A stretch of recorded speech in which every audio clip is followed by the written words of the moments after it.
Hello, welcome back to the Affirmed Mind podcast, or I don't even know what this is, channel, where I talk about random things that cross my mind every day. It's usually very spirituality focused, but today's something different. I wouldn't say different, but I had this dream about just mothering children, protecting children, like combating the bad things that go on, or the quote unquote bad negative things that happen in the world around us. I don't even want to go into the dream. That's how like terrifying and nightmarish and like vile this was. In the gist of the dream is that I'm walking around with an old friend of mine who I actually haven't like physically seen him in a long time, but I talked to him like once every couple months, whatever, whenever, just check in, like, hey, hope you're doing okay, kind of just like that. And in the dream, like, he's helping me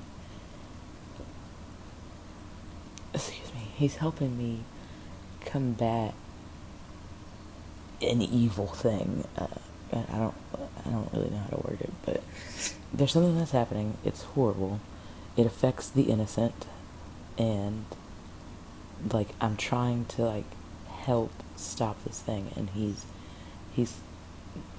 not really like actively participating, but he's like with me to help stop this thing. And in the midst of doing that, it just made me think about like how our children need to be protected, how we should raise up our children, how we should kind of monitor them, especially nowadays where they all have access to like the internet, social media, and like even my children, because one, they're homeschooled, and two is like they just develop friendships with like people online. And because I'm what society would call a helicopter mom, I just heavily monitor their friendships. I like to know like who they're talking to, what they're talking about, and I know it's impossible to know it all. So I do try to have like active conversations with my kids and see what's going on. Sometimes I go through their devices. I don't know how people feel about that. I know that there's a lot of people that think that doing that is an invasion of your children's privacy, and to me it's like that is your job. It's to rear them correctly and quote unquote invade their privacy. I think there's a respectful way to go about it. Like, I make my children actively aware of this. Like, I don't like just go sneak off and grab their stuff. I actively tell them, hey, I want to go through your stuff today, or I want to look at it and see whatever's on your phone today, or who you've been talking to, and what you've been talking about, and all of these. And it's not to prevent them from being free in their conversations and developing friendship with people. It's because I like to monitor where their mindset is. A lot of times, especially now, children won't necessarily open up about things the same way we were when we were kids, but they have so much more access to things. And my children are teenagers, they're getting older, so I don't know, I just like actively like to check in with them, and also while trying to provide them enough space to let them know that I do trust them. So this isn't like an everyday occurrence or a constant like thing, but I do this frequently, and I think that it's vital for us, especially as mothers, and in my situation when I'm a single mother, to kind of be more proactive in this area and in this department. I know that their dads are very active in their lives. I know that they are also doing this, and especially with my older son's father. But just to be kind of like that vessel, that open door, that open communication, and while still disciplining, rearing them, and allowing them grace.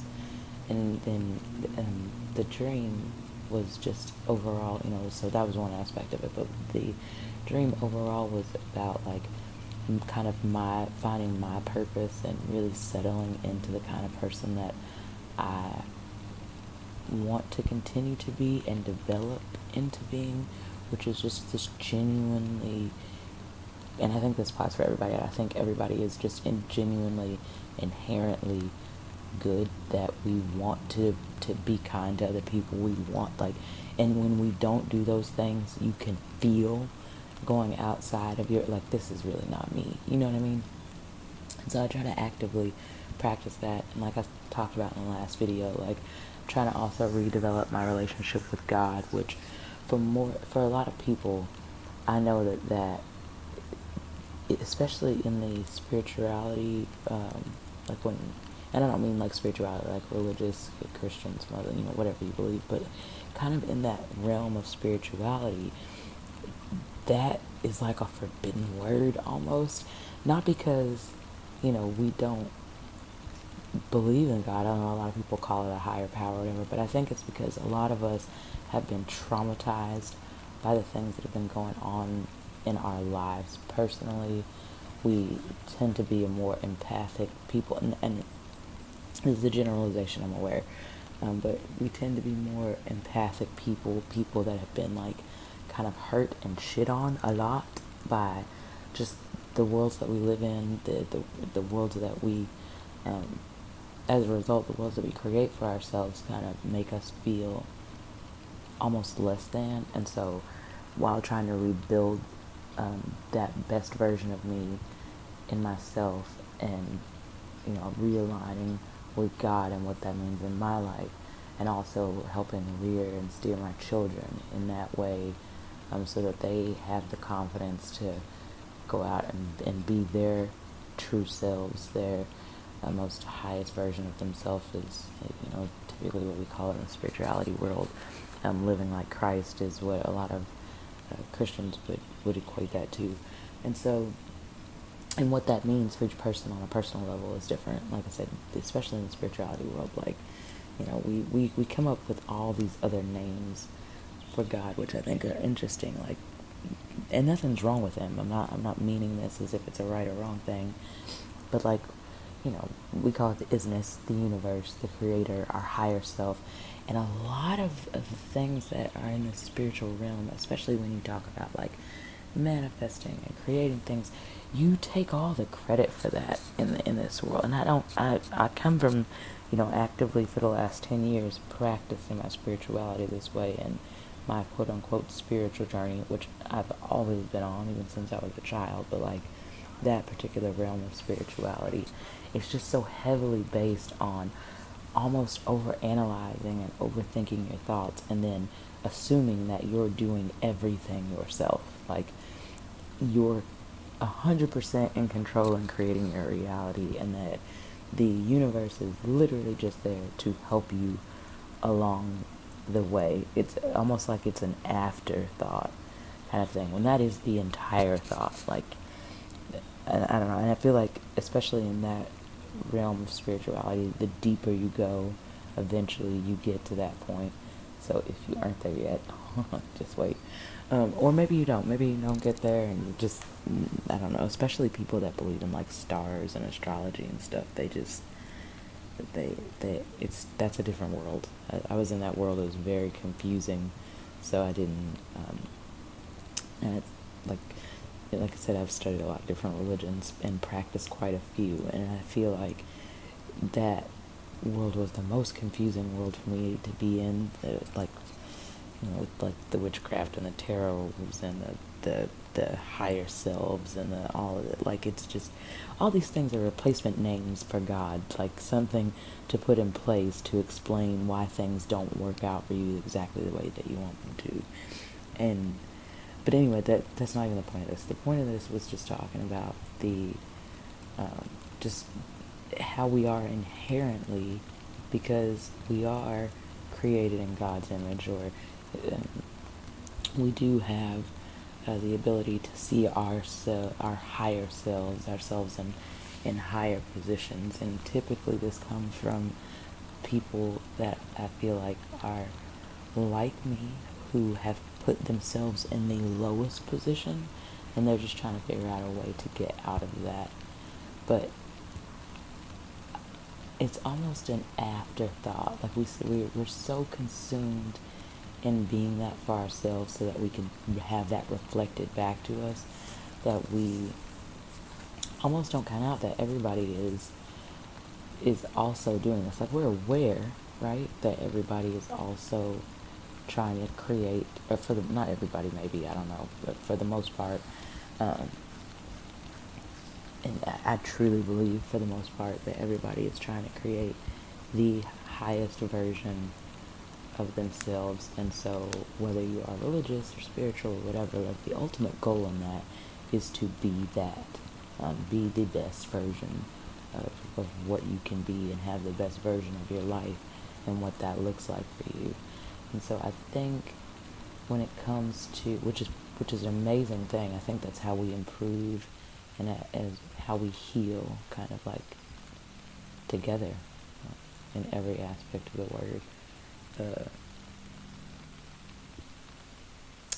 Communities is the word that I keep thinking about, like community, like creating our own communities. That's really big right now, especially with like social media and stuff. It's kind of like I get to live in this bubble, and I get to only see what I want to see, and only deal with what I want to deal with, and only talk to who I want to talk to. And that's just, I don't know if that 100% is the way to go. I'm definitely not claiming to have the answer of like, this is how we create world peace or anything like that. But like, I think that we just have to remind ourselves that, like, maybe everybody's not out to get us. Maybe the world isn't all bad. And maybe when you do see something that you feel is like negative, or something that's wrong, or that you feel is bad or evil, maybe that same grace that you're trying to extend to yourself, maybe you extend that to other people. And I'm not saying people don't need to be corrected, obviously, back to rearing children, because that's what that is, right?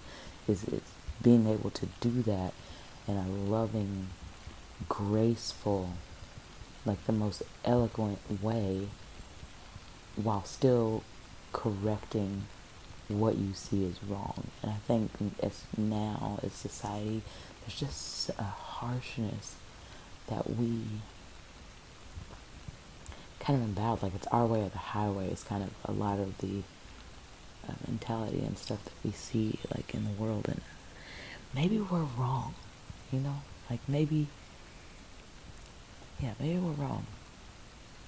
Maybe what we're trying to do for ourselves should also be extended out to the people around us. Like, maybe we try a little bit harder to remember that. And of course, that is what being the best version, the highest version, following Christ's footsteps, like, that's what all of that is. Maybe remember that we are not different at all.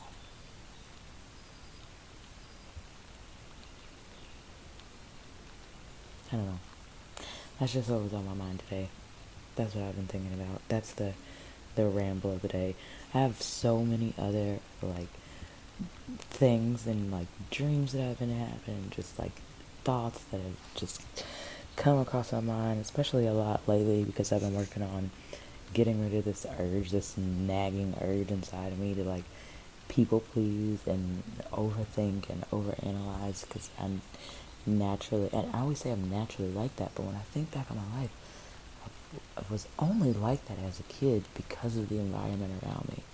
I was only like that as an adult because of the environment that I created for myself. I don't believe that we're inherently that way.